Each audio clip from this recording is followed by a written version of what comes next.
साथियों नमस्कार। स्वागत है आपका पीसीएस यात्रा के यूट्यूब चैनल पर। आप लोग सेम नाम से पीसीएस यात्रा टेलीग्राम चैनल ज्वाइन कर लीजिएगा। वहाँ पर बीपीएससी और यूपीपीसीएस से रिलेटेड ढेर सारी इनिशिएटिव पेड और फ्री चल रहा है। ठीक है, हम लोग क्या कर रहे थे, 72वीं बीपीएससी के लिए हिस्ट्री का ये सीरीज चल रहा था जिसमें ancient history Bihar special complete हो चुका है, जिसमें हम लोग ऑलमोस्ट 80-85 क्वेश्चंस के थ्रू 150 से लेकर 200 फैक्ट्स देखने का कोशिश किए थे बिहार से रिलेटेड। उसी का अगला कड़ी हमारा ये है मिडिएवल हिस्ट्री ऑफ बिहार, जिसमें टोटल 85 क्वेश्चंस है, जिसमें से हम लोगों ने पिछले वीडियो में 26 क्वेश्चंस यहाँ तक कवर कर लिया है। अब आगे हम लोग आज देखेंगे 27 यानी 27 से लेकर 85 तक। तो आइए देखते हैं। अकबर द्वारा बिहार विजय के संदर्भ में बताना है कि इनमें से कौन सा कथन सही है। तो क्वेश्चन पहला स्टेटमेंट है, 1574 ईस्वी में अकबर ने स्वयं पटना आकर अफगान शासक दाऊद खान कर्रानी के विरुद्ध सैन्य अभियान का नेतृत्व किया था। तो यह स्टेटमेंट सही है। अभी इसका डिटेल भी देखते हैं। 1576 ईस्वी में राजमहल की लड़ाई के बाद बिहार को पूर्ण रूप से मुगल साम्राज्य का एक सूबा यानी कि प्रांत बना लिया गया। तो यह भी स्टेटमेंट सही है, यानी कि दोनों का दोनों स्टेटमेंट सही है। अब देखिए क्या हुआ था। 1574 ईस्वी में क्या हुआ, अकबर ने बिहार का अंतिम अफगान शासक कौन था? दाऊद खान कर्रानी। उसी की उसको मतलब क्या किया, उसके ऊपर धावा बोला और उसके बाद क्या कर लिया, उसको हरा दिया और उसके बाद पटना तथा हाजीपुर के किला पर अधिकार कर लिया। उसका जो दाऊद खान कर्रानी था, उसका पटना एंड हाजीपुर में जो किला था उस पर किसने अधिकार कर लिया? अकबर ने अधिकार कर लिया। ठीक है, तो पहला स्टेटमेंट सही है। दूसरा देखिए, 1576 ईस्वी में राजमहल की लड़ाई। क्वेश्चन क्या बन सकता है यहाँ पर कि राजमहल की लड़ाई कब हुई थी? राजमहल की लड़ाई तो 1576 ईस्वी में। ठीक है, तो इसमें क्या हुआ था, मुगल सेना ने क्या किया था, राजमहल की लड़ाई यहीं दाऊद खान कर्रानी के विरुद्ध था, जिसमें मुगल सेना ने दाऊद खान कर्रानी के विरुद्ध में क्या किया, अंतिम रूप से उसको क्या कर दिया, मारकर गिरा दिया। इसके बाद क्या हुआ था, अकबर ने बिहार को औपचारिक रूप से मुगल साम्राज्य का क्या घोषित कर दिया, स्टेट घोषित कर दिया, प्रोविंशियल घोषित कर दिया। और वो इससे पहले मुगल साम्राज्य का 11 प्रांत था। अब ये बिहार के मिलने के बाद कितने हो गए, टोटल 12 हो गए। तो इस बात को याद रखिएगा। अगला क्वेश्चन सॉरी, अकबर ने बिहार को मुगल साम्राज्य का प्रांत बनाने के बाद किसे बिहार का पहला ऑफिशियल गवर्नर घोषित किया था? तो वह कौन था? वह व्यक्ति का नाम था मुनीम खान। ठीक है, 1576 ईस्वी में जब पूर्णतः राज्य बन गया, 12वां राज्य बन गया, तो अकबर ने क्या किया, उसका एक मतलब 80 साल से भी ज़्यादा एक बुढ़ा था जिसका नाम था मुनीम खान। ठीक है, इन्हीं मुनीम खान को बिहार का पहला ऑफिशियल गवर्नर उन्होंने क्या किया, घोषित कर दिया। ठीक है, उसके बाद क्या किया, और जो राजा मान सिंह थे, इनके बारे में भी देख लेते हैं। जो राजा मान सिंह थे, एक मिनट, एक और बात देख लीजिए यहाँ पर। मुनीम खान को खान की उपाधि दी गई थी। खान की उपाधि किसको दी गई थी? मुनीम खान को दी गई थी। और उसके बाद जो राजा मान सिंह थे, उन्हें 1587 ईस्वी में यहाँ का गवर्नर बनाया गया था। कब बनाए? ये भी बिहार के ही गवर्नर थे, लेकिन 1587 ईस्वी में बिहार का गवर्नर बनाया गया था। ठीक, अगला क्वेश्चन है हमारा, जहांगीर और शाहजहां के शासनकाल के दौरान बिहार के सूबेदारों के संदर्भ में बताना है कौन सा स्टेटमेंट सही है। ठीक है, चूंकि हमें ये रिवीजन के पॉइंट ऑफ व्यू से था, इसलिए इसका ढेर सारे आंसर की सभी सही आपको मिल जाएगा।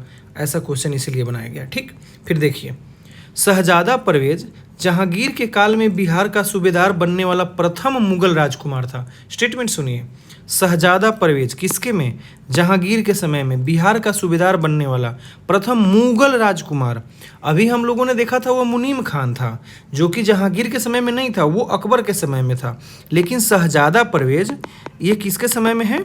जहांगीर के समय में है। तो इसीलिए इसका ये स्टेटमेंट सही है। अगला क्या है, शाइस्ता खान शाहजहां के शासनकाल में बिहार का गवर्नर जनरल बना, जिसने पलामू के चेरो राजा पर आक्रमण किया। ऑलरेडी चेरो से क्वेश्चन बीपीएससी पूछ चुका है, तो यहाँ भी पहुँच सकता है, तो यह बात सही है। ठीक है, तो हम लोग यहाँ पर एक बात देखेंगे, क्या हुआ था, जहांगीर ने एक नई परंपरा शुरू किया था। जहांगीर का वह परंपरा का नाम था कि जो हमारा राजकुमार होगा उसी को हम गवर्नर बनाएंगे। इसी के तहत 1621 ईस्वी में शाहजहां परवेज बिहार का सूबेदार बनने वाला पहला मुगल राजकुमार बना। कब? 1621 में।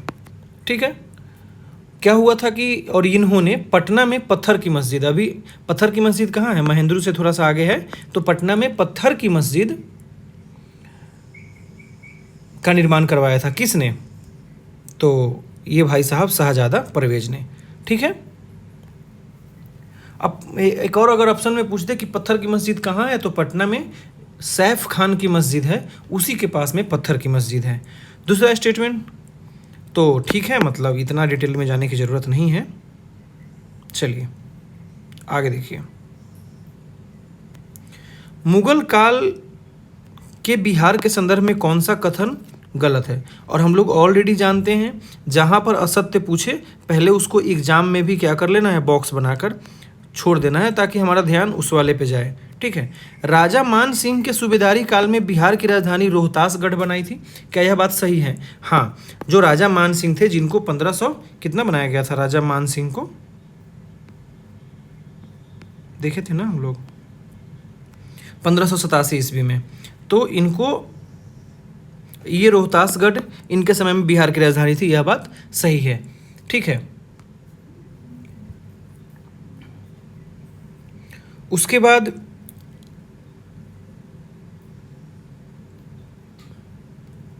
जहांगीर ने इब्राहिम खान काकर को बिहार का सूबेदार नियुक्त किया था। यह बात सही है। इसने खोखरा देश, जिसे कि झारखंड, मतलब खोखरा, ध्यान रखिएगा, झारखंड को, क्या हो रहा है भाई, झारखंड को खोखरा देश कहा जाता है। ठीक है, मतलब उस समय उसको हीरा खदानों पर अधिकार किया। यह भी बात सही है। क्यों ऐसे दिक्कत आ रही है? आगे देखिए, अगला स्टेटमेंट है, शाहजहां के समय बिहार में कोई क्षेत्रीय विद्रोह या प्रशासनिक परिवर्तन नहीं हुआ। ऑलरेडी हम लोग देखे हैं कि कोई का तो मतलब ऐसा होता ही नहीं है कि मतलब एक्सट्रीम नहीं होना चाहिए, तो ये गलत हो गया। देखिए क्या हुआ था, शाहजहां के शासनकाल में बिहार में हुआ था विद्रोह। जो पलामू के चेरो शासक था, पलामू यानी जो कि अभी झारखंड में है, वहाँ का जो चेरो शासक था, जिसका नाम था प्रताप राय। क्या नाम था उसका? प्रताप राय। उसने मुगल को टैक्स देना क्या कर दिया था, जब बंद कर दिया, जब मुगल को टैक्स देना बंद कर दिया, तो इसीलिए शाहजहां से उनकी क्या हो गई, लड़ाई हो गई। यह भी स्टेटमेंट सही है। मुनीम खान ने पटना में मुगल की प्रशासनिक नींव को मजबूत किया। और मुनीम खान कौन था? आपको पता है, पटना का गवर्नर था। ठीक है, बिहार का। औरंगजेब ने के शासनकाल में शाहजादा अजीम उस शान की सूबेदारी के संदर्भ में कथन पर विचार करना है और बताना है कि कौन सा स्टेटमेंट सही है। औरंगजेब ने 1702 में अपने पोते शाहजादा अजीम उस शान को बिहार का सूबेदार बनाया। यह बात सही है। चूंकि यह चीज़ें 1621 से चलते आ रहा था जहांगीर के समय से, तो 1702 में क्या किया, औरंगजेब ने भी ये काम कर दिया। ठीक, तो यह भी स्टेटमेंट सही है। अगला है, अजीम उस शान ने पटना का नाम बदलकर अजीमाबाद किया। यह क्वेश्चन ऑलरेडी बीपीएससी ने पूछ चुका है। अब किसने किया? तो अजीम उस शान ने किया था। पाटलिपुत्र की मतलब सबको पता है कितना प्रसिद्ध था, उसने पटना का पुनर्निर्माण करवाया था अजीम उस शान ने। और उसके बाद जैसे ही निर्माण करवाया, उसके बाद उसका नाम क्या रख दिया, अजीमाबाद रख दिया। तो दोनों का दोनों स्टेटमेंट क्या हो जाएगा, सही हो जाएगा। आगे देखिए, शाहजादा अजीम उस शान के समय बिहार के किस शहर को द्वितीय दिल्ली या एक समृद्ध व्यापारिक केंद्र के रूप में विकसित किया गया? तो ऑब्वियस ही बात है, वो पटना ही होगा। ठीक है, और यहाँ से जो था ना, क्या था, पटना से बड़े बड़े जैसे यूरोप हो गया, ईरान हो गया, मध्य एशिया हो गया, यहाँ से शोड़ा, जिन्हें इनकी अफीम नहीं अफीम, हाँ, रेशम, सूती वस्त्र, इन सब का क्या होता था, व्यापार किया जाता था। उसके बाद अगला क्वेश्चन है हमारा, बताना है कि इसमें भी नहीं है ही पूछ रहा है, कौन सा गलत है पूछ रहा है। औरंगजेब काल बिहार के प्रशासनिक इतिहास के संदर्भ में कौन सा कथन गलत है। देखिए, औरंगजेब के काल में अंग्रेज और डच के पटना स्थित व्यापारी केंद्र पर भारी टैक्स लगाया गया था, यह बात सही है। ठीक है, बहुत सारा टैक्स, जैसे कि कस्टम ड्यूटी मान लीजिए, जो ब्रिटिश फैक्ट्रियों पर था, ये सब टैक्स लगाया जाता था। पटना में एक उस समय टकसाल का भी स्थापना किया गया था। औरंगजेब के समय बिहार में सिल्क, सोडा यानी कि साल्ट पीटर, अच्छा अब पीएम दूसरा होता है, और सूती वस्त्र का निर्यात बड़े पैमाने पर होता था। हम लोग अभी देखें, तभी तो यहाँ से यूरोप और ईरान जैसे देशों में क्या किया जाता था, मध्य एशिया में उसका एक्सपोर्ट किया जाता था। अजीम उस शान ने बिहार के स्थानीय जमींदारों के विद्रोह को पूरी तरह नज़रअंदाज कर दिया। ऑलरेडी देखे, जहाँ भी एक्सट्रीम स्टेटमेंट होगा वो गलत होगा, नहीं किया, जिससे अराजकता फैल गई। ऐसा नहीं है कि पूरी तरह से नज़रअंदाज कर दिया। अजीम उस शान जो था, काफ़ी ज़्यादा एक्टिव वो प्रशासक था। ठीक है, उसने शाहाबाद के जो राजपूत थे, उज्जैनिया राजपूत, और स्थानीय जमींदार जो थे, उसको काफ़ी उनके जब विरोध करते थे उसको दबा ही देता था वो। ठीक है, पटना में एक भव्य टकसाल, अभी हम लोग इस बात को देख ही लिए, तो ये बात सही है। टेलीग्राम यही है, आईडी ज्वाइन कर लीजिएगा, वहाँ पीडीएफ भी मिल जाएगा और बहुत सारी चीज़ें भी मिलेंगे। ठीक है, सॉरी। अगला देखिए, 18वीं शताब्दी में बिहार और बंगाल के नवाब के संबंध में बताना है कि कौन सा स्टेटमेंट सही है। तो देखिए, अलीवर्दी खान को 1773 में बंगाल का नवाब सुजाउद्दीन द्वारा बिहार का नायब नाजिम नियुक्त किया गया था। उप गवर्नर को मतलब नायब नाजिम बोलते हैं, यह बात सही है। तो यह क्वेश्चन ऑलरेडी बीपीएससी पूछ चुका है। ठीक है, तो जिसको नायब नाजिम को हम लोग डिप्टी गवर्नर भी कहते हैं, 1733 में ऐसा हुआ था। ठीक, उसके बाद गिरिया के युद्ध में सरफराज खान को हराकर अलीवर्दी खान स्वयं बंगाल, बिहार और उड़ीसा का स्वतंत्र नवाब बन गया, यह भी बात सही है। देखिए, अलीवर्दी खान की महत्वाकांक्षाएं काफ़ी ज़्यादा थी। ठीक है, 1740 ईस्वी में क्या हुआ था, गिरिया के युद्ध में सुजाउद्दीन का पुत्र था, ये कहा गया नवाब सरफराज खान, ये सुजाउद्दीन का पुत्र था,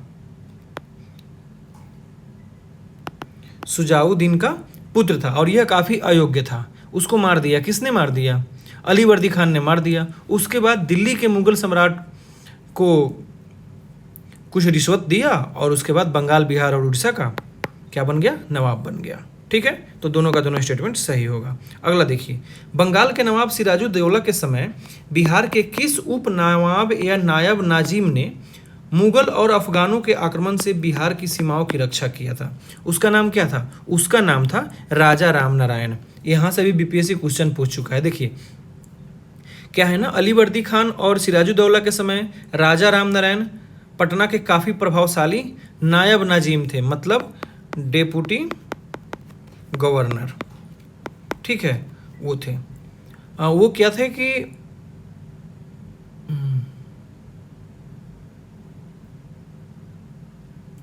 तो मतलब ये बात सही है। तो यहाँ तक इसका नाम क्या है, राजा राम नारायण। ठीक, अगला देखिए, उत्तर मुगल काल में बिहार के संदर्भ में कौन सा कथन गलत है? गलत ही पूछ रहा है। तो अलीवर्दी खान ने बिहार के उपद्रवी अफगान नेता जैसे कि मुस्तफ़ा खान को विद्रोह को दबा दिया, यह बात सही है, ऐसा उन्होंने किया था। ठीक है, पलासी के युद्ध के बाद मीर जाफर के पुत्र मीरन को बिहार का औपचारिक प्रशासन सौंपा गया, यह बात तो बिल्कुल सही है। लेकिन वास्तविक कमान किसके साथ हाथ में था उस समय भी? राजा राम नारायण के हाथ में ही था। ठीक है, अगला स्टेटमेंट है, मुगल सम्राट शाह आलम द्वितीय ने बिहार में कभी भी कोई सैन्य अभियान नहीं चलाया। तो ऑलरेडी एक्सट्रीम स्टेटमेंट जहां आएगा वो गलत हो जाएगा। उन्होंने चलाया था 1761 ईस्वी, 1759 में और 1760 में लगातार 3 बार उन्होंने बिहार पर आक्रमण किया, पटना को घेर लिया। क्लाइव और कैप्टन नॉक्स जो कि अंग्रेजी सेना ने क्या उनको, हालांकि उनको पराजित कर दिया। ठीक है, और अंततः क्या हुआ, 1761 ईस्वी में पटना की अंग्रेजी फैक्ट्री में ही उनका राज्याभिषेक हुआ था। किसका? तो ये शाह आलम द्वितीय का। राजा राम नारायण पटना के एक अत्यंत प्रभावशाली नायब नाजिम थे। सही बात है, हम लोग ऊपर अभी पढ़े हैं। इन्होंने ईस्ट इंडिया कंपनी के साथ जटिल संबंध बनाए रखा, यह भी बात सही है, टैक्स वगैरह को लेकर। बिहार में सूफी आंदोलन से रिलेटेड अब हम लोग बात करते हैं। यहाँ पर मतलब 12-15 क्वेश्चन इस पर भी है। बिहार में सूफियों का आगमन मनेर शरीफ से माना जाता है, ठीक है, जहाँ इमाम ताज फकीह 12वीं सदी के अंत में आए थे, यह बात सही है। देखिए, बिहार में सूफी का प्रवेश 12वीं सदी में माना जाता है और वो कहाँ से, मनेर से माना जाता है, जहाँ पर फर्स्ट टाइम इमाम ताज फकीह अपने परिवार के साथ कहाँ, मनेर यानी कि पटना आए थे, ठीक है। अगला देखिए, बिहार में सबसे लोकप्रिय सूफी सिलसिला फिरदौसिया था, जिसे हजरत सरफुद्दीन याहिया मन्नेरी ने चरमोत्कर्ष पर पहुंचाया, यह भी बात सही है। बिहार में जो वो था, तो ये सिलसिला फिरदौसिया सिलसिला सुहारवर्दी सूफी परंपरा का यह एक ब्रांच था। इसे हजरत जो याहिया मन्नेरी थे, उन्होंने इसको काफ़ी ज़्यादा वो किया, फेमस बनाया। और उसके बाद अब पूछा जाए कि इस ब्रांच का, फिरदौसिया ब्रांच का जो हेड क्वार्टर था तो कहाँ था, तो हेड क्वार्टर था बिहार शरीफ। ये भी बात आप याद रखेंगे, फिरदौसिया का ब्रांच का हेड क्वार्टर कहाँ था, बिहार शरीफ था, ठीक है। तो अगला क्वेश्चन हम लोग देखते हैं। अगला क्वेश्चन है, प्रसिद्ध सूफी संत हजरत मखदूम सरफुद्दीन याहिया मन्नेरी के उपदेश और पत्रों का संकलन किस नाम से जाना जाता है, तो उसका नाम है मकतूबात ए सदा।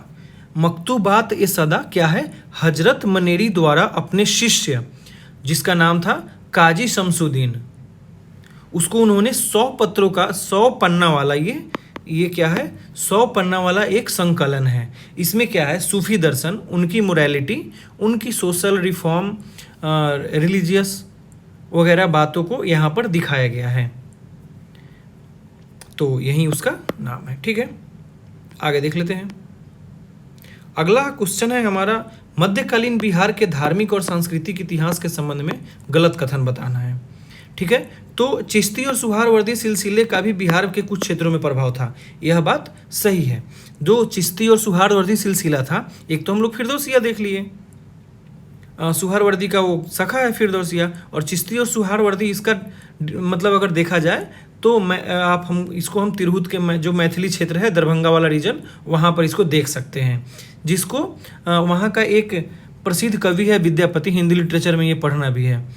उन्होंने मैथिली भाषा में पदावली की रचना किया था, ठीक है, कीर्ति पताका वगैरह भी उनकी रचना है, पदावली की रचना किया था, उस पर ये बातें उसमें लिखी है, बताया है, ठीक है। अगला है, मिथिला के प्रसिद्ध कवि कोकिल विद्यापति ने भक्ति और श्रृंगार रस की रचना से सांस्कृतिक विकास में योगदान दिया। हाँ, वो ये भी बात आपका वही है, पदावली में ही ये बात उन्होंने स्पष्ट किया है, मतलब पढ़ने के बाद पता भी चल जाता है, ठीक है।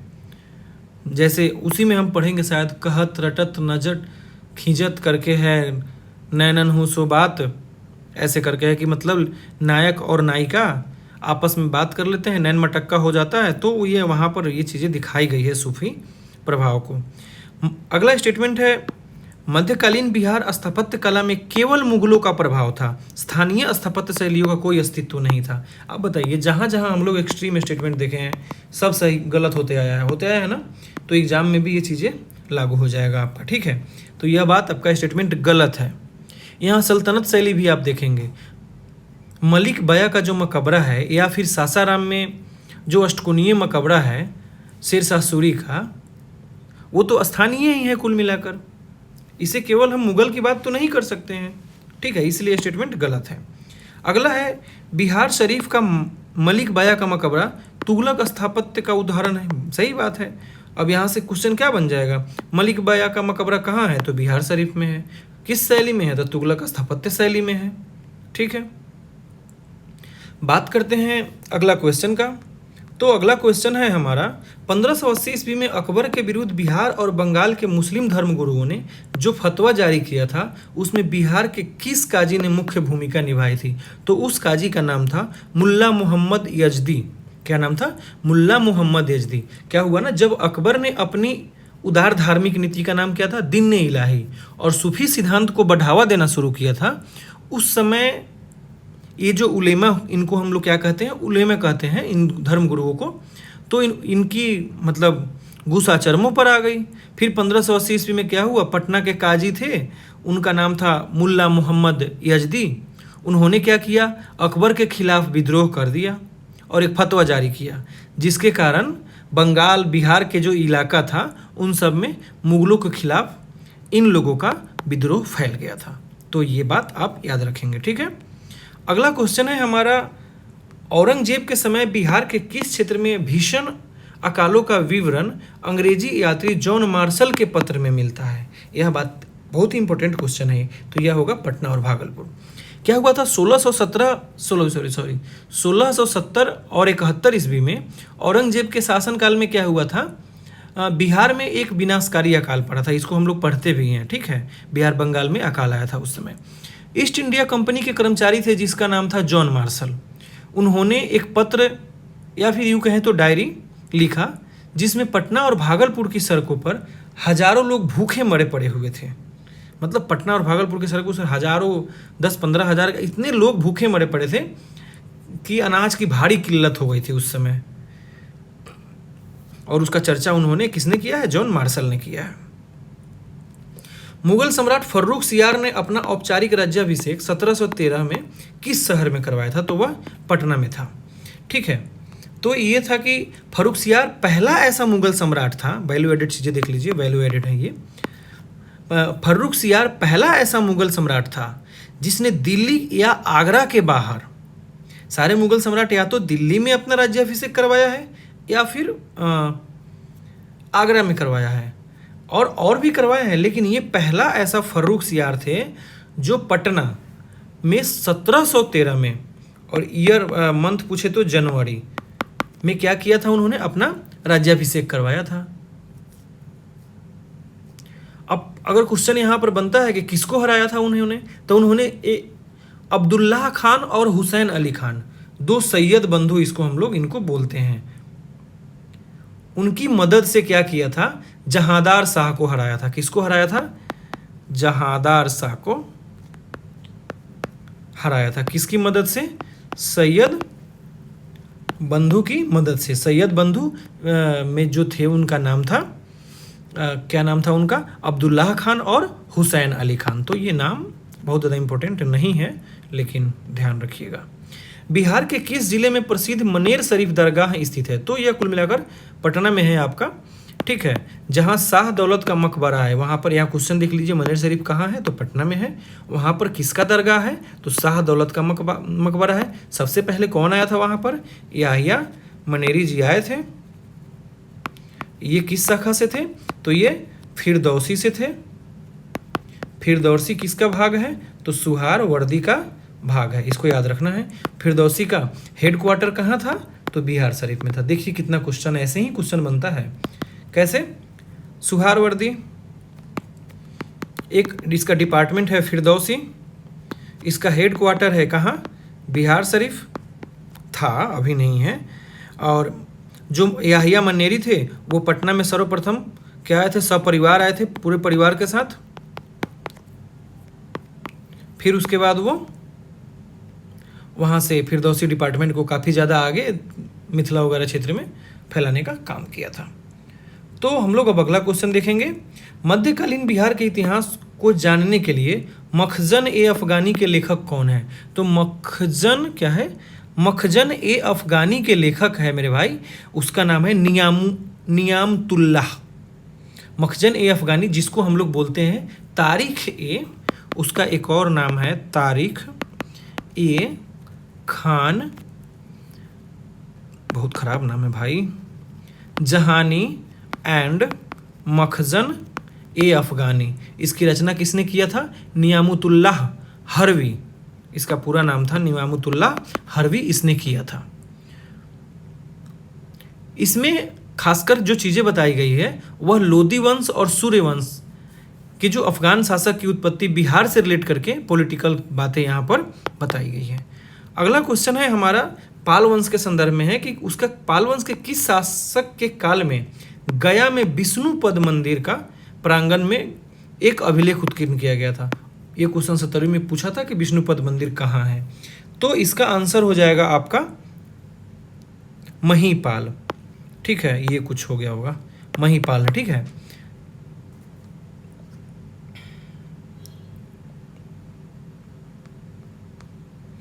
पानी पी लेते हैं ना थोड़ा।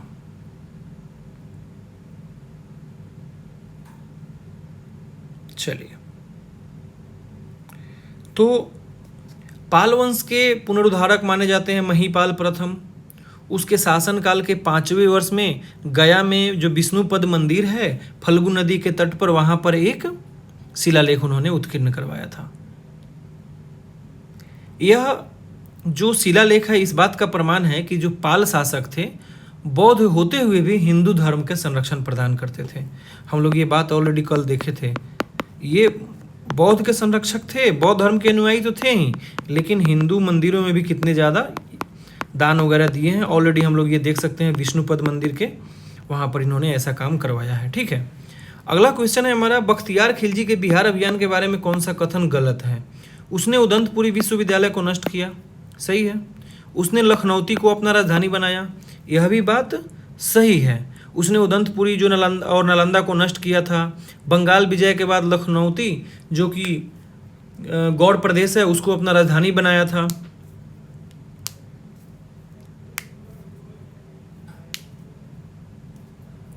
उसके बाद कर्मनासा नदी को पार कर उसने शाहाबाद पर अधिकार किया था, यह बात गलत है।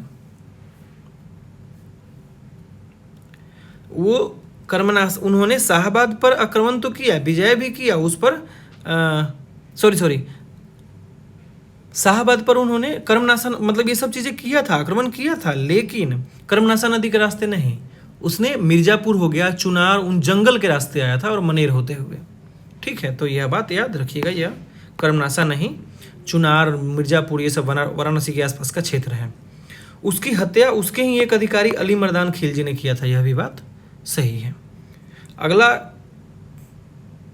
मुझे लगा कि स्टेटमेंट कहाँ, ये रहा स्टेटमेंट, बताना है कौन सा कथन सही है। मोहम्मद बिन तुगलक ने दरभंगा का नाम बदलकर तुगलकपुर रखा था, क्या ये बात सही है? हाँ, ये बात सही है। उसने वहाँ एक किला और जामा मस्जिद बनवाया था, यह भी बात सही है, हम लोग पहले ही देख चुके हैं। ठीक है, इस क्वेश्चन को आगे देखिए। पलामू के चेरो वंश के किस शासक को जहांगीर के समय बंदी बनाकर दिल्ली लाया गया था, शेर से लड़वाया गया था? तो वो कौन था? शेर से किसको लड़वाया गया था बताइए? वो थे सहसबल चेरो। चेरो वंश है, नाम में भी चेरो लगा है। ऐसे ही एग्जाम में जब नहीं आएगा तो क्या करेंगे, ऐसे ही देख कर मारेंगे। जहांगीर के शासन काल में जो मुगल सेना ने छोटा नागपुर के चेरो राजाओं थे उस पर काफ़ी दबाव बनाया, तब क्या हुआ कि राजा सहसबल को बंदी बना लिया गया। बहुत सारे बुक में आपको ये देखने को मिल जाएगा कि दिल्ली दरबार में उसको लाया गया था, जहां सम्राट के मनोरंजन और उनकी शक्ति की परीक्षा के लिए क्या किया गया, उसको हिंसक शेर से निहत्थे लड़ा दिया गया। और उसी में ही भाई साहब की क्या हो गई थी बताओ, बिना किसी चीज़ का वो भी शेर से लड़ोगे तो मर जाओगे ना, सब कोई शेर सा सूरी थोड़ी ना है। अगला, नुहानी सत्ता के पतन और मुगलों के आगमन के संदर्भ में बताना है कौन सा स्टेटमेंट सही है। तो यहाँ पर देखना है, घाघरा का युग कब हुआ था? 1529 में हुआ था। बाबर ने अफगानों को पराजित किया था, यह बात सही है। घाघरा नदी के तट पर हुआ था। गंगा और घाघरा नदी के संगम पर बिहार और बंगाल के संयुक्त अफगान विद्रोहियों को पूरी तरह से पराजित किया था। किसने? बाबर ने। तो यह स्टेटमेंट सही है। महमूद लोदी अफगान नेता जिसने बाबर के विरुद्ध नुहानियों का नेतृत्व किया, यह भी बात सही है। इसी युद्ध में अफगानों का मुख्य राजनीतिक और सैन्य नेतृत्व कौन था? इब्राहिम लोदी हुआ करता था। इब्राहिम लोदी का भाई महमूद लोदी था। ठीक है, वो कर रहा था इसका नेतृत्व।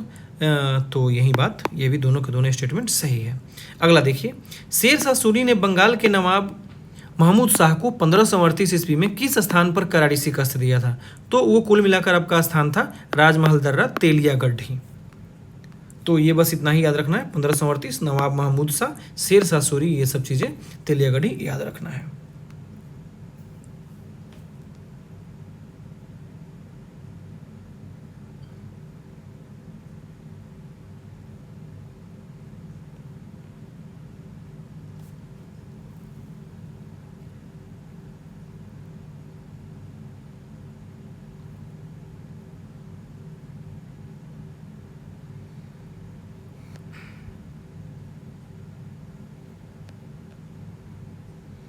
ऐसा क्यों लग रहा है कि हम लोग ये क्वेश्चन कर चुके हैं? ये तो कर ही लिए। फर्रुखसियार ने पटना, मनेर शरीफ पटना, मखजन अफगानी, नियामतुल्लाह हरबी, पाल वंश के शासक विष्णुपद, तो ये हम लोग देख ही लिए। ये महीपाल, ये क्वेश्चन रिपीटेड क्यों हो गया है? कौन सा तथ्य सही नहीं है देख ही लिए। कर्मनाशा नदी से नहीं आया था वो। जॉन मार्शल वाली बातें हम लोग देख ही लिए, पटना और भागलपुर। ये रिपीटेड हो गया है, तो इतना ही पे इसको ख़त्म करते हैं। और तो टोटल कितना हो गया? 50 क्वेश्चन हो गया। कल हम लोग फिर से इसमें 40 से 50 क्वेश्चन और कंप्लीट करेंगे। अब ये रिपीटेड हो गया पीडीएफ में, पता नहीं कैसे चीज़ें गड़बड़ हो गई है। खैर कोई नहीं, मिलते हैं फिर से एक और वीडियो में, छोटी सी वीडियो में एक और आगे मिलते हैं कल, ठीक है। बहुत बहुत धन्यवाद आपका।